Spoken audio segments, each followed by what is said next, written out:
Hello everyone and welcome back. In today's video, I'm going to show you how to enable or disable autofill in Microsoft Edge step by step. Autofill can automatically save and fill information such as passwords, addresses, and payment details, helping you save time while browsing. So let's get started. First, open Microsoft Edge on your computer. Next, click the three-dot menu in the top right corner of the browser window. From the drop-down menu, select Settings. Once the Settings page opens, look at the left sidebar and click Profiles. Under your profile settings, click Personal Info.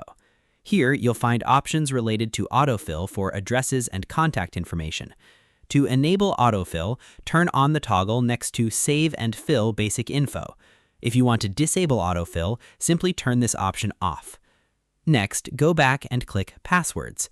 In this section, you can manage password autofill settings. To allow Edge to automatically fill saved passwords, turn on the option labeled Autofill Passwords. To disable password autofill, turn this option off. You can also choose whether Microsoft Edge should offer to save passwords when you sign into websites. If you use payment methods in Edge, go back and select Payment Info. Here, you can enable or disable the option to save and fill payment information automatically.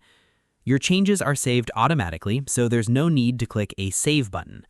Once you've adjusted the settings, you can close the Settings tab. Microsoft Edge will now use your updated autofill preferences while you browse the web. And that's it. You've successfully enabled or disabled autofill in Microsoft Edge. Thanks for watching this video. If you found this tutorial helpful, don't forget to like, subscribe, and turn on notifications for more Microsoft Edge tutorials and tips. See you in the next video.